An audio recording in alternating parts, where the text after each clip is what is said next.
West Coast Cookbook and Speakeasy with Chef Justice Putnam. Netrootsradio.com.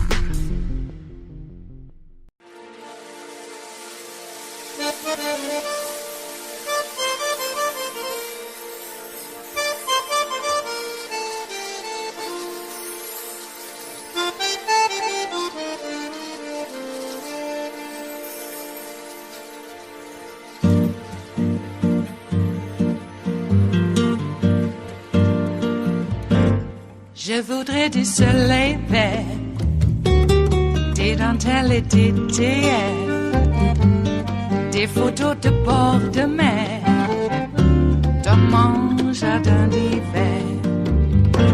Je voudrais de la lumière, comme en Nouvelle-Angleterre. Je veux changer d'atmosphère, dans mon jardin d'hiver. Ma fleur sous la pluie de novembre, tes mains qui courent, je n'en peux plus de t'attendre. Les années passent, il est loin, là je tombe. Nul ne peut nous entendre. Je voudrais du Fred Astaire, revoir un latte. Tonight, growing concerns that the anticipation ahead of the Arizona audit results resembles what we saw leading up to the January 6th insurrection. QAnon followers in particular are shifting all of their attention to this audit in the hopes of returning former President Trump to the White House.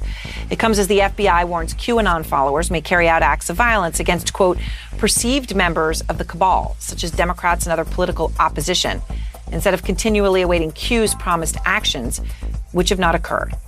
Donnie O'Sullivan is out front. And Donnie, you've been reporting on this. You've been on the ground, how this is playing out among QAnon supporters. And you see this. You see a clear parallel to January 6th? Yeah, Aaron, you know, there's an anticipation and an energy and an obsession, frankly, much like we saw in the days and weeks leading up to January 6th, this idea that, you know, this is going to be the day that everything is going to change, the election will be overturned. Something similar with that energy now we are seeing as we approach the end of this sham audit in Arizona. It's been something we've been hearing on the road. Have a listen. Were you disappointed when Trump lost the election? I was disappointed in the lack of truth and the election fraud that took place within it. And it's coming out right now in Arizona, and it's going to be a domino effect to the truth that's moving forward. Unless I'm mistaken, this is the first forensic audit of a presidential election. Forensic. So we don't know. Do you genuinely think there's a possibility that the election that Trump could obtain the electoral slate of Arizona? Yes, I think that's a possibility. And if that happens, could it happen to Georgia? Possibly. So, Aaron, you can hear there that there are people obsessed with this idea that Arizona could be the first domino to fall, and then the election could get overturned, which, of course, is false. It is. I mean, and, you know, as you point out these disturbing parallels, you also see, Donnie, of course, President Trump in a parallel, stirring up supporters ahead of the results in Arizona, right? Making this audit such a big deal as he did the January 6th certification. Here's what he said about the audit. Stay tuned for Arizona. It's going to be a very interesting time in our country. It's going to be a very interesting time. You understand what that means, because it will be, how do you govern when you lost? How do you govern when you lost? I mean, it's disturbing, Donnie, and yet, of course, there are people who hear that, and there are people who believe it. How much are people taking their cues from Trump?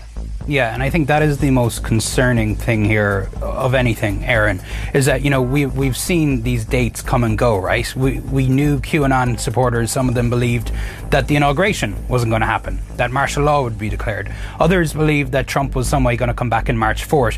But Trump himself did not endorse either of those ideas openly. But what we are seeing now is Trump, as you can hear there, I mean, it's incredible to hear a former president of the United States talking about, how can his Biden govern if he didn't really win the election. Trump is now out there openly endorsing this idea that the Arizona audit could be the first domino to fall. And that's, I think, a very, very dangerous situation. Yeah, absolutely. Tony, thank you very much for your reporting on this. And I want to go out front now in tonight's Inside Look to Mike Rothschild, who is the author of The Storm is Upon Us, How QAnon Became a Movement, Cult, and Conspiracy Theory of Everything, which comes out tomorrow. Mike, so look, this is now crucial for all of us to understand and to read. These election audits have become the new focus of QAnon supporters. What are you seeing? I'm seeing these audits become the focal point for all of this movement's energy and their prophetic desire for great change. You have to understand with QAnon, this is a prophetic movement. They believe that there will be a great event that only a few select people know about that will sweep away all of the corruption and evil and restore goodness and patriotism. And for 3.5 years, that was the storm. That was the great unsealing of indictments, the mass arrests of the Democrats, of Hollywood, of big business, wealthy, powerful string pullers who were making everyone's lives miserable. Well, that's not going to happen now. Joe Biden is presumably as deep in the deep state as you get and is not going to arrest himself. So what you have now is not a prophecy of Trump getting rid of all the bad people, but a prophecy of Trump being restored to office. And that's really where these people are looking right now. So the FBI has warned, obviously, Mike, as you're well aware, that QAnon believers may carry out more acts of violence. They've talked about for months about that Myanmar-style coup in the United States, which former General Flynn encouraged. Here's what some of them told Ardonio Sullivan recently at a Trump rally. It was a false election. And they took over, and that's what happened. The military took over. That could possibly happen here, possibly. If the military is in control. That's what they're working towards. Would you think that's what could happen? That's what I think. Would you like to see it happen? Absolutely. I would like to see it happen. Really? Yes. You know why? Because the election was stolen from us. The military is doing their own investigation, and at the right time, they're going to be restoring the republic with Trump as president. So, Mike, do you believe QAnon is a real security threat at this point? Absolutely. QAnon has been a security threat since the very beginning. The very first Q drop in late October 2017 said that Hillary Clinton was about to be arrested and that the Marines and National Guard would be called up to crush the riots that would take place in the wake of that arrest. This is a movement that has always yearned for a kind of military dictatorship to take over and get rid of the people that they dislike. And a lot of these people are just waiting for it to happen, and maybe they make some Twitter posts. But a few people are very eager to take it into their own hands, and we started seeing it as early as summer 2018 when you had the Hoover Dam blockade by a QAnon believer waiting for the real Inspector General report to be released. Yeah. That doesn't exist. That came from Q. This guy had 900 rounds of ammunition and was in a homemade armored truck. It's a miracle nobody was killed when he was arrested. I mean, and one of the whole premises for Q is, this belief in this satanic child pedophile democratic ring of some sort, which is really hard stuff to even understand, okay, that someone would believe this. But you have seen chatter among QAnon followers about something that just happened, Mike, that I just want to ask you about, because this is really out there. This is the German Shepherd, Champ, Biden's German Shepherd, Champ, who died at the family's home in Delaware this weekend. This is now part of a QAnon belief of what? QAnon operates in a secret language. So things that seem very run-of-the-mill to us, like a picture of a dog or a code or a symbol, to them it's secret communication. They call it comms. This is one of the things that brings QAnon people together, that they have a secret shared language that keeps other people out. And so one of the things that has meaning in this secret language are pictures of dogs that were owned by prominent people, and those dogs die. And when those dogs die, that is supposed to be a code that a high-level member of the string-pulling cabal has died or is going to be executed, and that death will be used as a false flag to perpetrate some kind of terrorist event. It sounds completely bonkers, because it is to most people, but to people who look at things and see them for what they want to see, it makes perfect sense. which is why it's so terrifying, right? Because it's not something you can reason with and you can explain, and to somebody who believes it, right? And that's the whole power of it and the problem with it. You tackle this in your book. What advice do you give to people who know? I mean, I know people who have family members who they don't know how to deal with anymore or even interact with because their family members believe this stuff. What do those families do? The first thing that you do is you realize that you are not alone. And whether it's QAnon, whether it's extremism, whether it's membership in some kind of violent group, there are a great number of people right now who are enmeshed in violent, prophetic, extremist movements. So you are not alone. You're not the only person that this is happening to. The second thing is that if you feel like you need to cut off contact with this person, that is absolutely within your right to do that to keep yourself safe. But if this is someone who you do want to reach out to and you feel like you might be able to get through to, don't try to debunk it. Don't try to fact check them out of it. Don't try to mock your way out of it. None of that is going to work, and it's just going to drive them in deeper. Make sure they know that you're a safe place, that you're a safe person to talk to. Not about politics or Trump or anything like that, but just about shared experiences or things you've enjoyed together. Let them know that you are there, and if they start to find some trouble, some contradiction in this movement, if they start to find a dangling thread and they start to pull on it, you can be there for them to help them through it. It is Thursday, the 24th of June of 2021, and you are in West Coast Cookbook and Speakeasy. I am your chef de cuisine, Justice Putnam. Gunner, the English Bulldog, is our snoozing sous chef, and our daily special is Metro Shrimp and Grits Thursdays, a little bit of jambalaya, a little bit of spice in your life. Well, there's a bunch of Florida stories out. Of course, we know about Matt Gaetz and his little tete-a-tete with General Miley yesterday.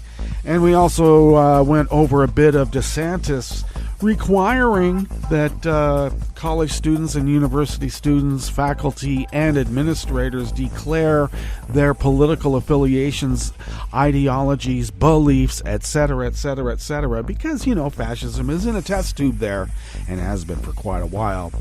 And another aspect of the failure of fascism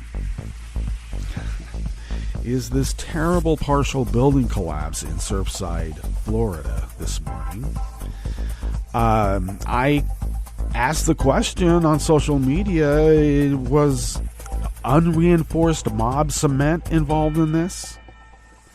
How about some building inspectors that were, given a little bit of remuneration to just look the other way, sign the appropriate boxes, and go have fun? Is it possible that they even have building inspectors in Surfside? Maybe they don't exist. Maybe that's been unregulated also, deregulated. A building collapse in America. Now, I know that one may not consider this to be infrastructure, but I will say that there's something endemic here when Republican-controlled municipalities and states, etc., are in control. These things happen all the time. The GOP has voted against an infrastructure bill for so long, and it's because they want America to literally fall apart. Unreinforced mob cement, that's what I'm thinking is happening here.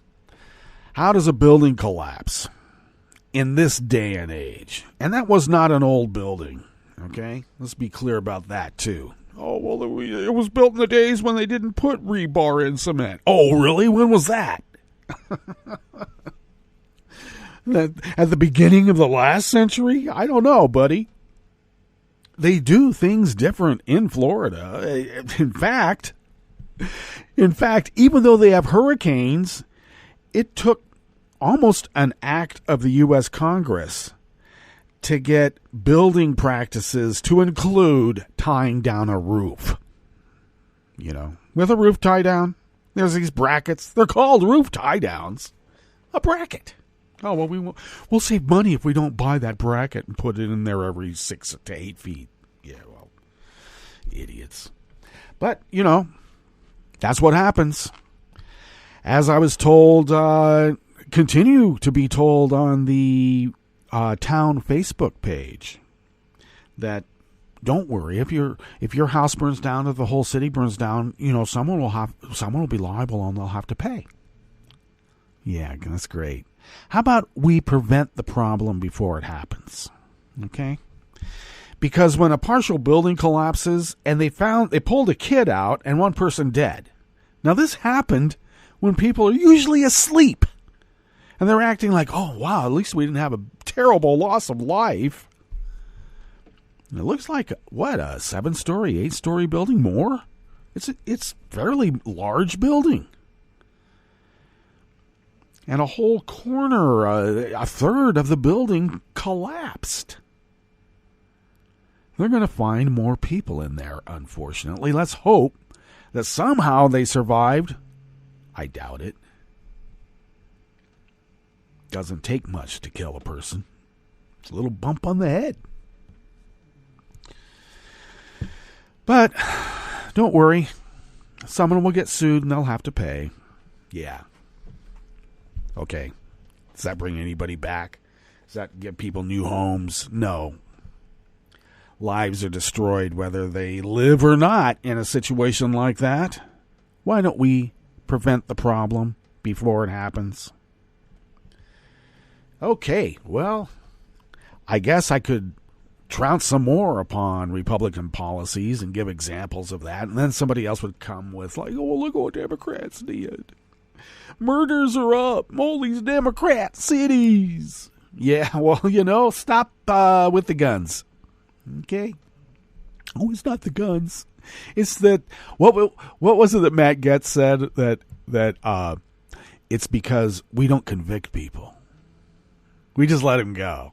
That's why we have all these, violent crimes now. Well, if that was the case, burglaries would be up. All these other bits of crime would be up. The only thing that's up is violent crime. And I'm glad that Joe is going after the dealers. And we'll have a story about that, obviously, here in the Bistro Cafe part of West Coast Cookbook and Speakeasy when we start off. Actually, we've already started off. But anyway, I guess hopefully Joe will be able to prevail on this anti-crime bill through reconciliation. Because it's the only way that it's going to get passed. Because that it behooves the Republican Party that violent crime is up. So they can point to it and say, oh, you want law and order on that wall. Yeah, I'd like to have some law and order on that wall. But not the laws you make up and the order you impose. Okay? Yeah. Maybe we could ask all those violent criminals what their political affiliations are. Declare it.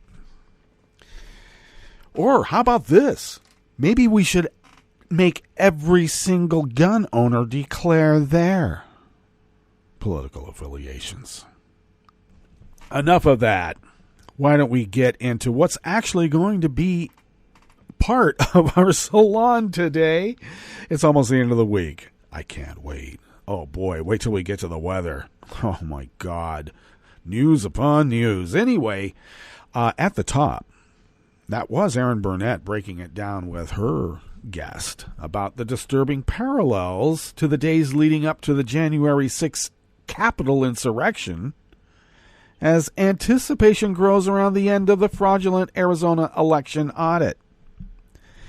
Yeah. I would like to make sure that all the Nazis are locked up, but sometimes they're just what we call good Republicans. Just like the good Germans of old. What do? I guess in that case, we'll have to put them to work cleaning up their mess. On the rest of the menu, law-breaking gun dealers are targeted in the Biden anti-crime plan. Yeah. Well, guns are drugs. So you have to go after the dealers. Come on. Biden ousted Trump's housing finance chief after the Supreme Court ruled the FHFA structure was unconstitutional under the separation of powers doctrine. Well, that's interesting. And because Trump went on an execution killing spree in the waning months of his presidency, Merrick Garland will review the Justice Department's federal death penalty policies. After the break, we move to the chef's table, where the Brazil Supreme Court confirmed its earlier ruling that a lower court judge was biased against left-wing leader Lula. And an Australian court ruled that a Chilean woman accused of kidnapping 7 people during the military dictatorship of Augusto Pinochet must be extradited to face the charges. All that and more on West Coast Cookbook and Speakeasy. Bon appetit.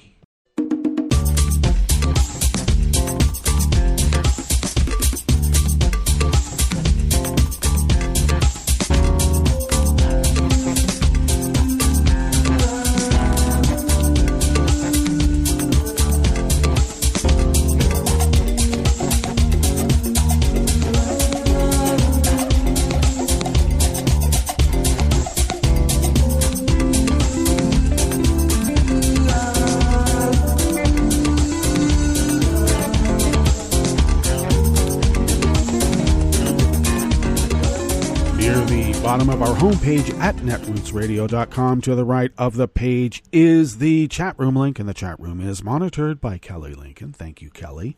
To the left of the chat room link across the page near the bottom of our homepage at netrootsradio.com is the link to our Patreon site, and you know what to do.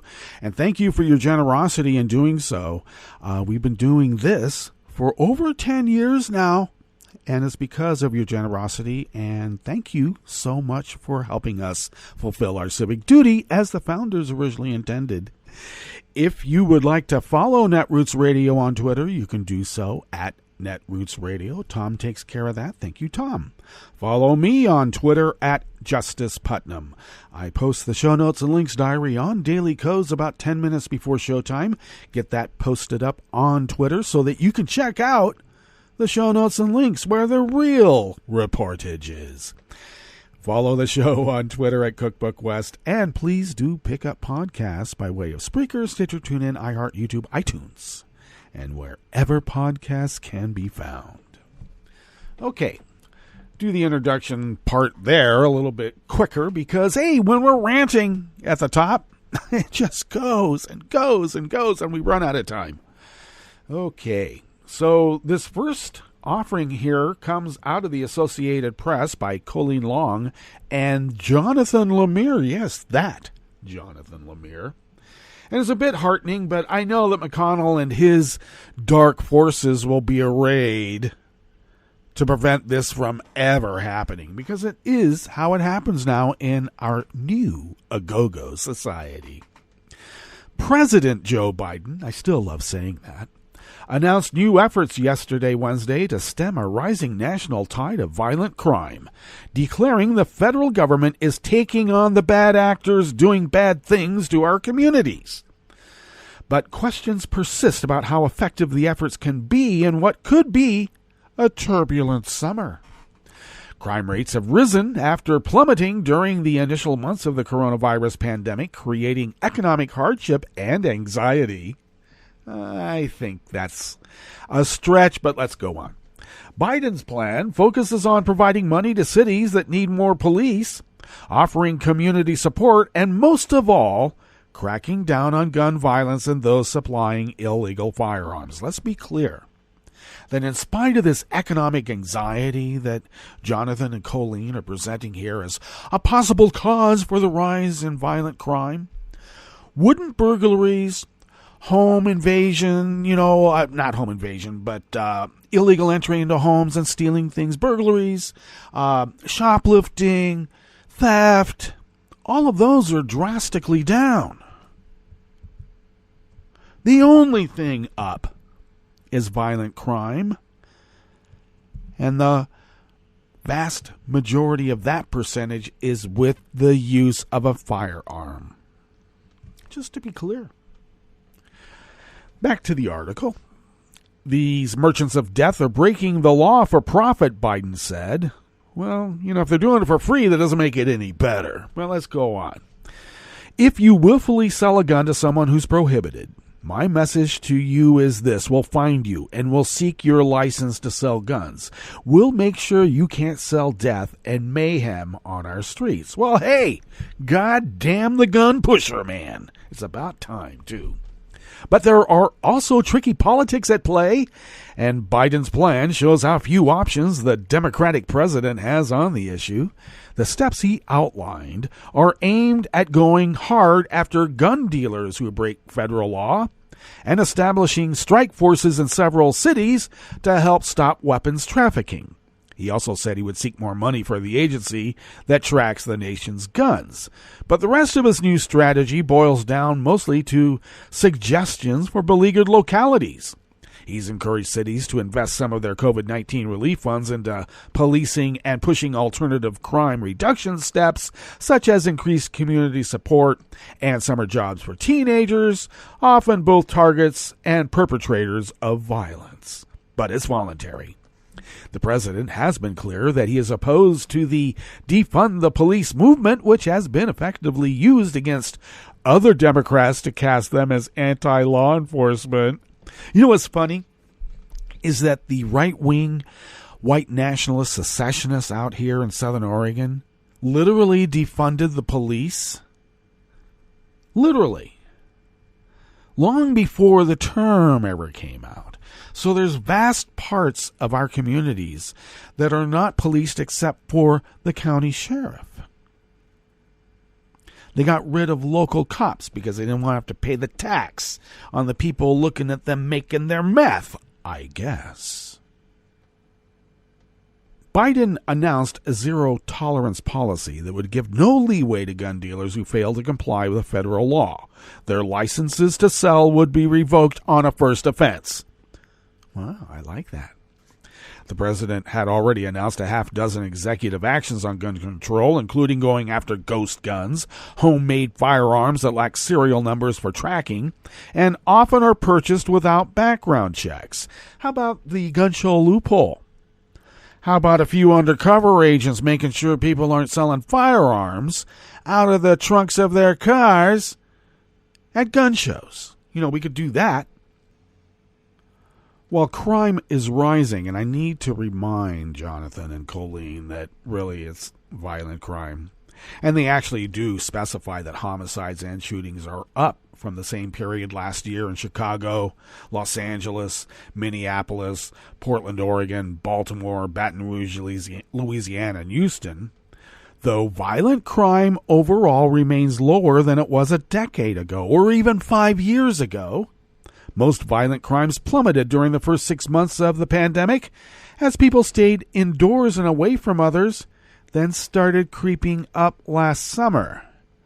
And yet, burglaries, shoplifting, all of those crimes are drastically down and have remained down. Put guns into the hands of people, what will happen? It's almost a conscious, concerted effort for political gain.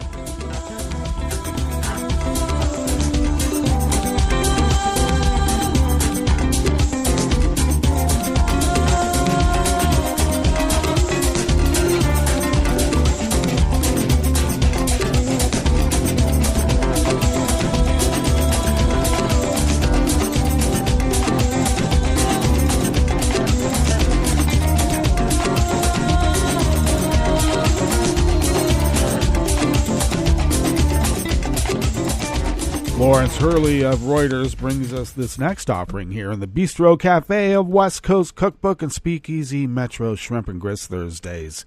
President Joe Biden, God, I still love saying that. President Joe Biden fired the head of the Federal Housing Finance Agency who had been appointed by Trump, acting hours after the U.S. Supreme Court expanded presidential powers to make it easier to oust the agency chief.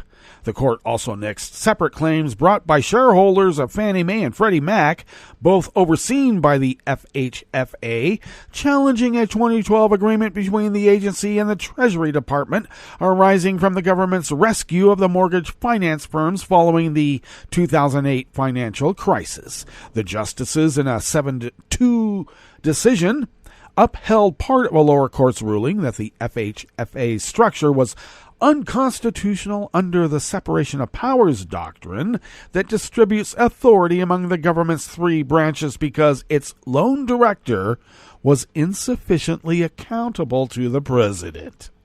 The justices also voted unanimously to block separate claims brought by the shareholders challenging the 2012 agreement. Biden quickly removed agency chief Mark Calabria, who had been appointed by Trump. Calabria was confirmed by the Senate in 2019 to serve a 5-year term. Late on yesterday, the FHFA announced that Biden had appointed Sandra Thompson as the agency's acting director. Thompson has served as the agency's Deputy Director of Division of Housing Mission and Goals since 2013, the FHFA said. The ruling was a body blow to shareholders in their long-running battle contesting the government's total claim on the two companies' profits despite winning on the constitutional issue. It likely also means that Fannie and Freddie will not be leaving their government conservatorship anytime soon. The justices, in a ruling authored by Alito, sent the case back to lower courts to consider whether the shareholders can obtain compensation based on their constitutional claims. The court noted that the shareholders could not seek to void the 2012 agreement altogether.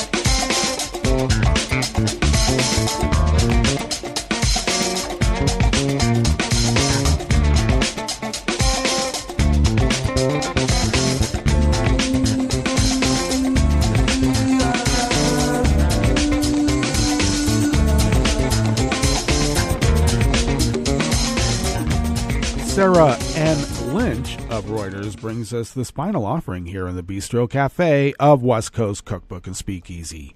U.S. Attorney General Merrick Garland said he is reviewing the Justice Department's federal death penalty policies, and he expects to issue a statement when his review is complete.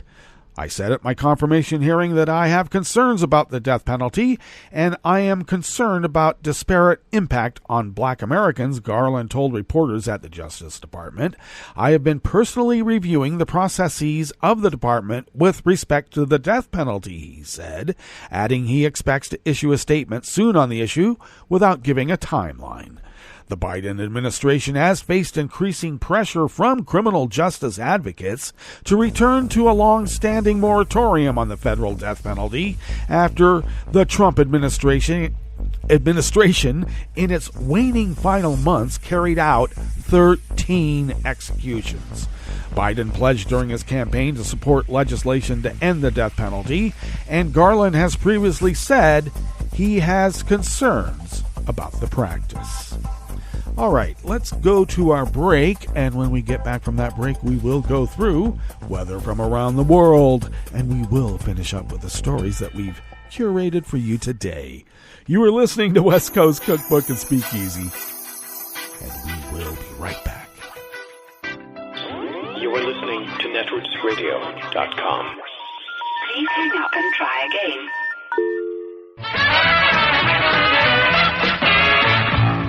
From a point at sea to the circles of your mind, a new force is at work for planetary transformation.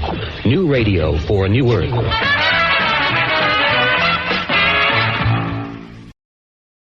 This is Take Two Movie Review. I'm Mike Friend. This week, Desolation Row. In the background, in one scene in the new film Holler, a news report fades foreground long enough for us to hear the unforgettable voice of a certain ex-president uttering the words jobs, jobs, jobs, which is exactly what there are few of in Jackson, Ohio, the setting for the film and the hometown to first-time feature director Nicole Rigel. Our protagonist here is Jessica Barden's character, Ruth, a high school senior who we first meet racing down a dark alley with her brother Blaze, Gus Halper, with bags of cans to sell to a local acquaintance, Scrapper Hark, played by The Walking Dead's Emilio Austin. Dissatisfied with their take on that, the two join Hark's crew, soon realizing that his business is mostly stripping the metal bones, especially copper, from the area's former factories. Ruth is a promising student and finds out early on that she's been accepted at college thanks to an application sent in, unbeknownst to her, by her brother, who sees a way out for her. An unfortunate default statement, though, concerning his own future.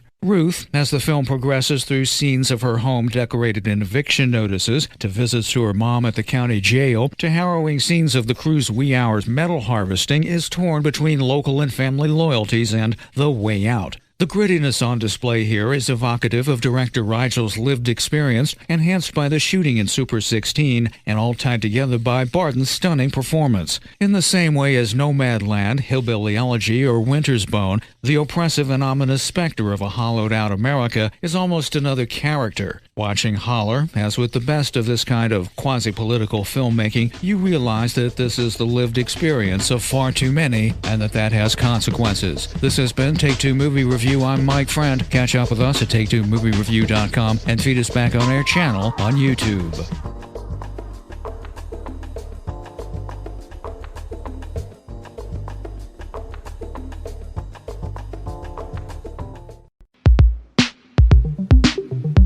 This is Scientific American 60-Second Science. I'm Maddie Bender. Take a walk in the woods after dark, and you might hear crickets chirping or frogs ribbiting. But there's a sound you'll never hear.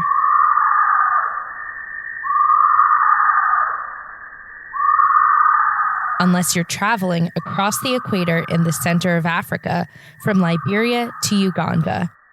This is the call of the tree hyrax, a small furry mammal that looks like a cross between a groundhog and a ground squirrel, minus the bushy tail.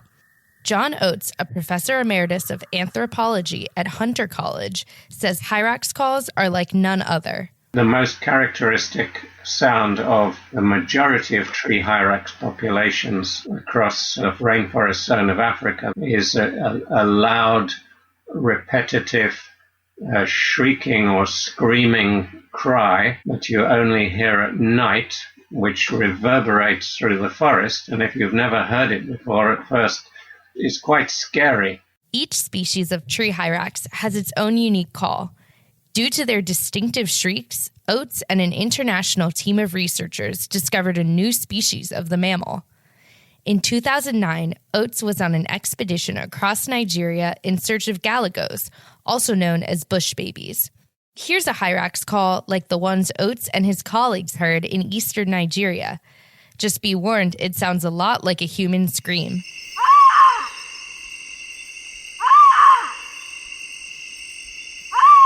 But then, when they got to western Nigeria, they heard this at night instead.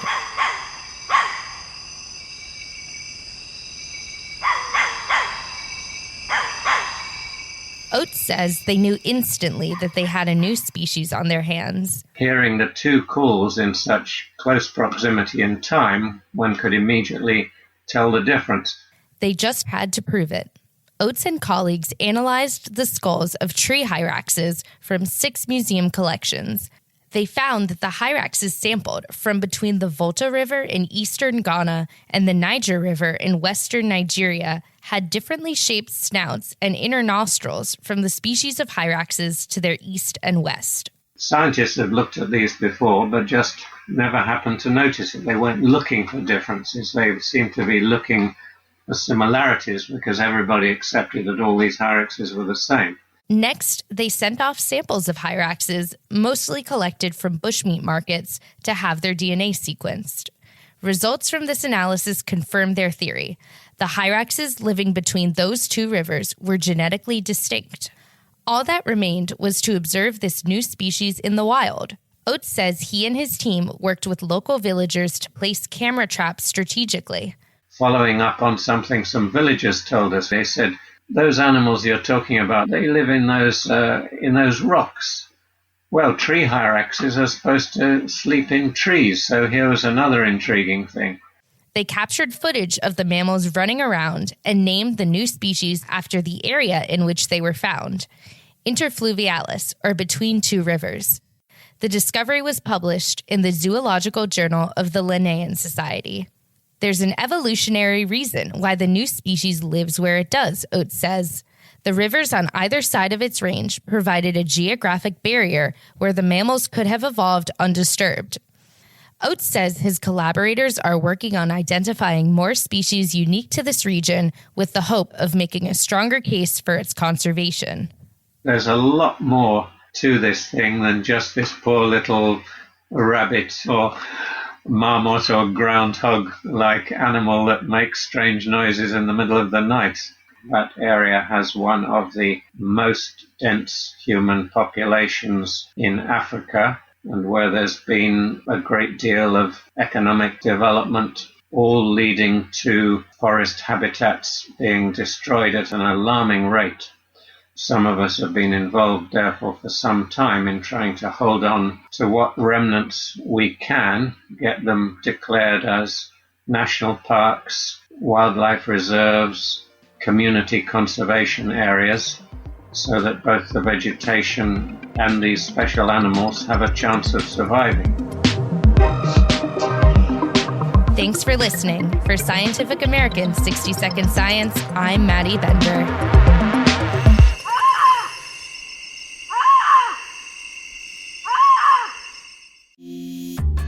This program is presented by the Centers for Disease Control and Prevention. For an expectant mother, taking care of her developing baby means taking good care of herself. One way she can do this is by ensuring she gets vaccinated.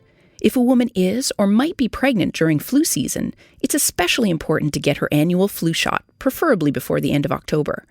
In addition, women should be vaccinated against whooping cough during the third trimester of each pregnancy. Failure to get vaccinated places both mother and baby at increased risk for serious complications of these infections, including hospitalization and even death. If you're pregnant or planning to get pregnant, ask your healthcare provider when you should get your vaccines. Thank you for joining us on A Minute of Health with CDC. For the most accurate health information, visit cdc.gov or call 1-800-CDC-INFO. This program is presented by the Centers for Disease Control and Prevention.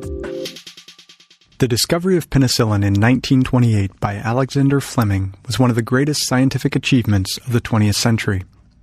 It's hard to imagine a world before the development of what many consider to be miracle drugs. However, just 90 years ago, antibiotics weren't available. Thanks to antibiotics, some common illnesses such as strep throat are now easily treated, whereas in the past they often led to serious complications. Antibiotics serve an important role in keeping you and your loved ones healthy, but it's important to remember that antibiotics only treat bacterial infections.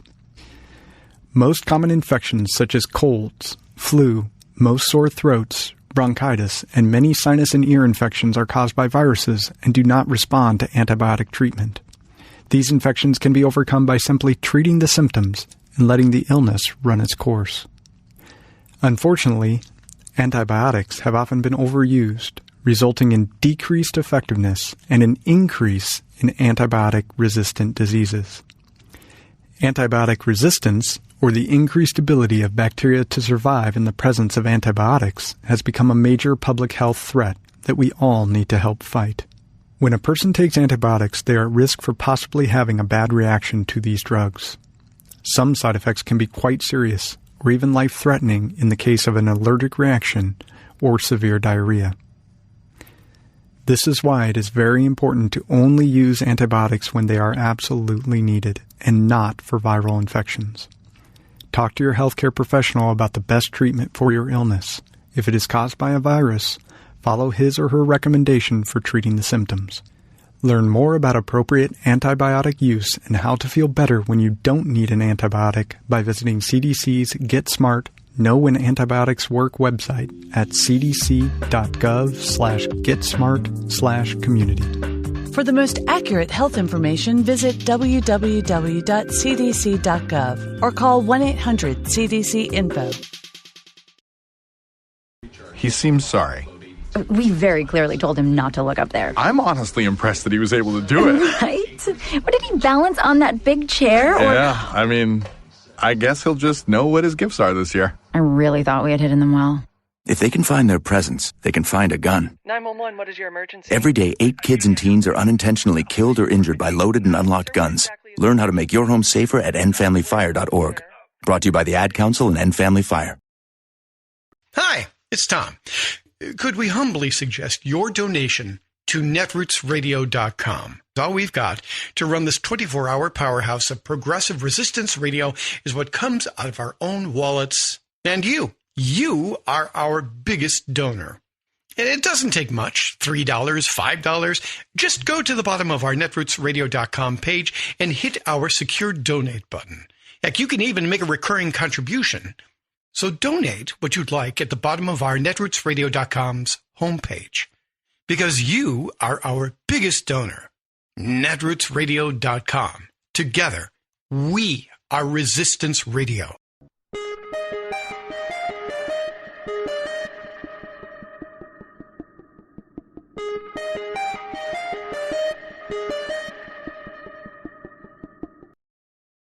Why is critical race theory in the political crosshairs? I'm Bill Newman, and this is the Civil Liberties Minute. Critical race theory isn't new. It developed as an intellectual movement by legal scholars beginning in the 1970s, and since then has been embraced by other disciplines. Critical race theory, in broad brushstrokes, focuses on race as a social and historical reality, and racism not so much as individual acts of prejudice, but rather as part of our history and institutions, significantly aided and abetted and institutionalized by law. For example, the United States Constitution counted African American slaves as 3/5 of a person. After the Civil War, the Southern states enacted the Black Codes, intended to perpetuate slavery in a slightly different form. Critics claim that critical race theory is unpatriotic and anti-American, and that it's divisive because it highlights how people of different races have been treated differently throughout the country's history. In 2021, Arkansas, Idaho, Iowa, Oklahoma, Florida, and Texas have banned teaching critical race theory in their schools, and many other states as well are considering similar proposals. Eradicating the history of slavery and racism from our consciousness, our schools, and our history, as if whitewashing the past will somehow better enable young people to better and more realistically face the future? Now there's a really bad theory. The Civil Liberties Minute is made possible by the ACLU, because freedom can't protect itself. Those in the know say that we the people should forget any progressive fantasy that, at long last, Washington might finally produce the kind of bold FDR-style agenda that America needs. They smugly lecture us that recalcitrant Republicans in Congress, not to mention a swarm of corporate lobbyists, are opposed to progressive change, so who would get it passed? Here's an idea. Try the people themselves. Those in the know don't seem to know it, or don't want us to know it, but big majorities across grassroots America are strongly in favor of the fundamental changes that Washington elites are rejecting. For example, 2/3 of America, including a majority of moderate Republicans, say yes to doubling the minimum wage. 72% of the people, including 46% of professed Republicans, shout their approval for Medicare for all. 8 out of 10 Americans, including strong majorities of Republicans, support a paid family leave program like every other developed nation provides for their people. What about increasing taxes on the rich, expanding Medicaid for poor families, raising teacher pay, spending more for early childhood education? Yes, yes, yes, yes, say majorities, not just in blue states, but also in GOP strongholds like Idaho, Nebraska, and Utah. These are not just poll numbers, but solid ideas embraced last year by a broad cross-section of voters in ballot elections across the country. For example, Florida voters enacted a constitutional initiative to up the state's minimum pay to $15, with yeas topping nays by a whopping margin of more than 20 points, making it even more popular than either Trump or Biden. This is Jim Hightower saying, instead of fearing the people, Democratic leaders need to get out of Washington and join the people. The Hightower Radio Lowdown is brought to you by the Lowdown Happy Hour, now live streaming on Facebook from the Chat and Chew Cafe. So grab a libation, pull up a virtual chair, and join our freewheeling conversations with political mavericks, musical agitators, and kick-ass grassroots groups. The Lowdown Happy Hour will connect you to good trouble activists who are building people power across America. Get the lowdown at hightowerlowdown.org. I'm Rick Smith, and this is Labor History in 2. On this day in labor history, the year was 1947. That was the day spontaneous protest strikes began against the new Taft-Hartley Act. 250,000 soft coal miners in Pennsylvania walked out of the pits. 102,000 shipyard workers of the CIO's Industrial Union of Marine and Shipbuilding Workers followed the miners' example on the East and Gulf Coasts. The Greater Akron Area Council of Labor Unions joined AFL and CIO councils representing 185,000 workers, demanded that top union leaders call a general strike in defense of labor's civil liberties. Workers at Chrysler's Courchevel plant walked out in protest, even as the nation's steel mills and auto plants began to slow from the absence of coal. Congressman Fred Hartley, co-author of the Slave Labor Bill, denounced the UMW as mutinous citizens and demanded immediate enforcement of the act against the walkout. Millions of trade unionists, white hot with anger at the repressive, union-busting legislation, were ready for job actions. But in this instance, William Green, head of the AFL, and Philip Murray, head of the CIO, were agreed in their opposition to general strike action. William Green reported that he had been flooded with appeals from AFL unions across the country calling for a general strike. He feared taking strike action would invite lawsuits and favored fighting through the courts and private contracts. Murray echoed Green and rejected any talk of a general protest strike. He invited leaders of the AFL and the Railroad Brotherhoods to join the CIO in a two-pronged fight against Taft-Hartley. Murray looked to challenge the act's constitutionality in the courts and hoped to unseat the congressman who passed it in the 1948 election. Unions are still hamstrung by many of the act's devastating provisions.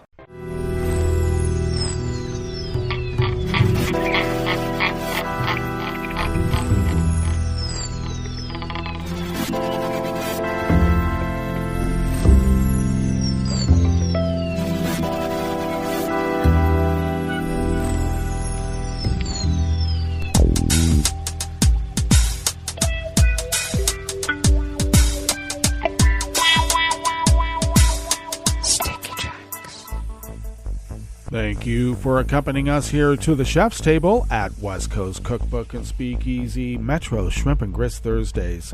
We always begin, whether from around the world, along the banks of the Rogue River and the Rogue River Valley of southern Oregon on the west coast of the continental United States of America, where it is currently 68 degrees Fahrenheit, expecting a high of nearly the same as yesterday, which it is forecast to be 96 today, though here at the mothership it got over 100. Thank you very much. Mostly sunny, a stray afternoon thunderstorm is possible.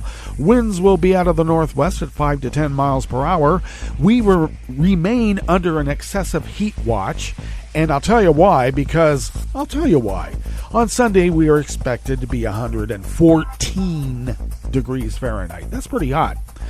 Lows in the mid-60s tonight. A few clouds. Winds out of the northwest at 5 to 10. Sunny skies tomorrow with with highs near 100. Winds out of the northwest at 5 to 10 miles per hour. Confirmed cases of coronavirus in Jackson County have now increased to 11,566. Confirmed deceased remains at 146. Grass pollen is very high right outside the window here in Rogue River. The air quality index is a good 32 parts per million, and the daytime UV index is a very high 9, so take care. Barometric pressure is rising at 30.0 inches. Visibility is up to 10 miles, and relative humidity is at 80%. Weather from around the world is brought to you by a crowd of crowdsourced weather stations that are crowdsources from around the world. London is 68 and mostly cloudy. Paris is 70 and partly cloudy. Rome is 76 degrees with rain showers. Kyiv is 94 and fair. Kabul is 80 and fair. Hong Kong is 76 and mostly cloudy. Tokyo is 73 and merely cloudy. Sydney, Australia is 60 degrees and fair. San Francisco, California is 58 degrees and cloudy. And New York, New York is a pleasant 74 degrees Fahrenheit and sunny. And that is weather from around the world, brought to you by a crowd of crowdsourced weather stations that a crowd crowdsources from around the world.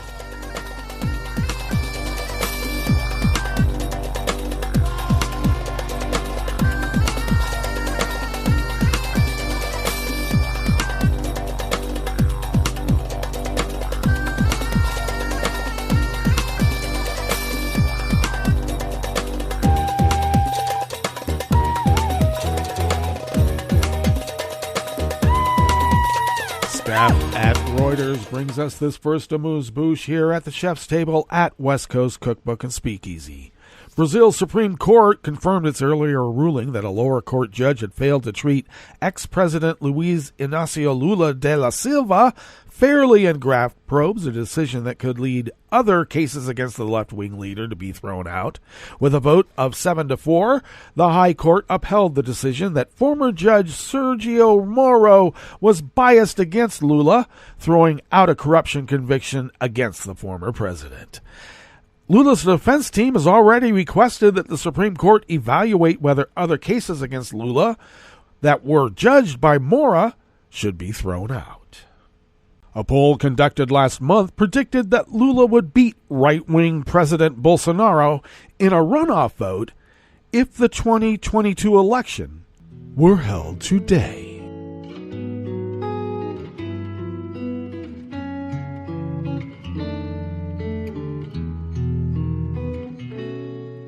Je te donne ce mon amour pour la vie entière.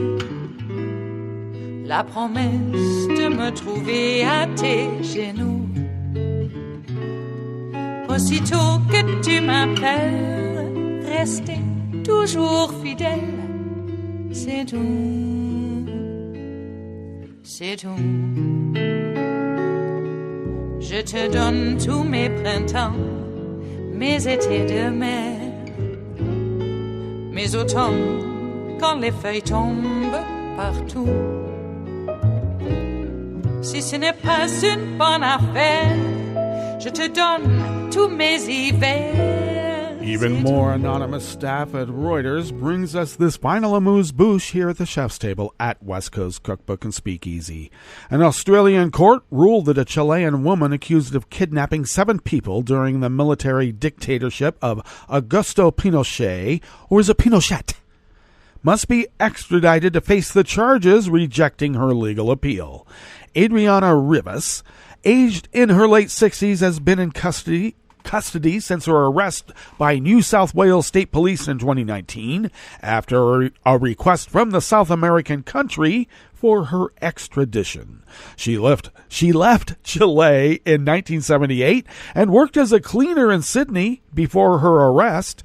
She is charged with involvement in the disappearance of 7 people by working as an agent of the secret police force. She denies the charges. She appealed the magistrate's previous extradition order on technical grounds that included questioning the authenticity of documents purporting to prove she had been a secret agent or was directly involved in unlawful arrests. The appeal was based on an assertion that the magistrate engaged in rubber stamping exercises and nothing more. But there is no substance to that submission, the judge wrote in her judgment. Riva's appeal showed a misunderstanding of international extradition processes, including an incorrect assertion that extradition would be a breach of the principle of legality. The judge ordered Rivas to pay Chile's court costs and that she surrender.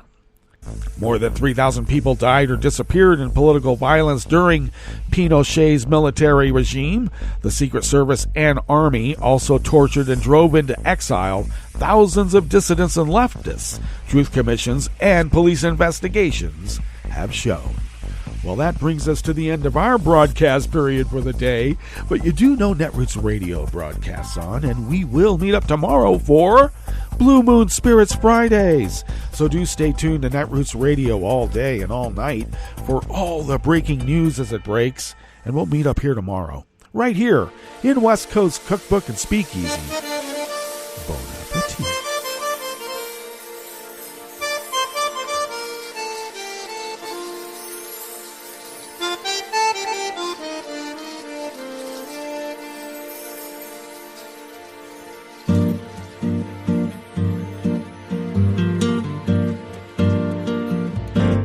Je voudrais du soleil vert, des dentelles et des théières, des photos de bord de mer, dans mon jardin d'hiver. Je voudrais de la lumière, comme en Nouvelle-Angleterre. Je veux changer d'atmosphère, dans mon jardin d'hiver.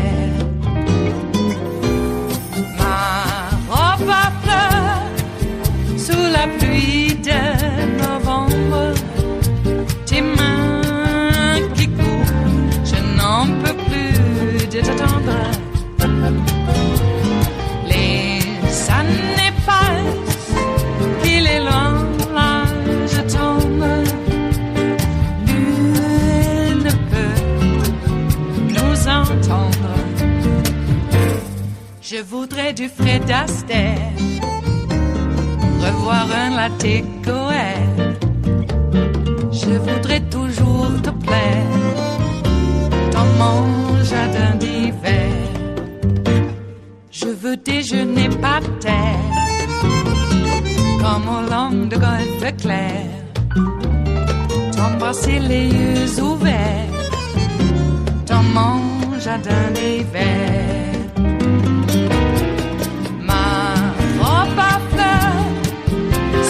Pluie de novembre, tes mains qui courent, je n'en peux plus de t'attendre. Les années passent, il est loin, là je tombe. Nul ne peut nous entendre. Ba-da-da-dum-di-da-dum. Ba-da-da-dum-di-da-dum. Ba-da-da-dum-di-da-dum. Dans mon jardin d'hiver. Ba-da-da-dum-di-da-dum. Ba-da-da-dum-di-da-dum. Ba-da-da-dum-di-da-dum. Dans mon jardin d'hiver. Dans mon jardin d'hiver. Dans mon jardin d'hiver.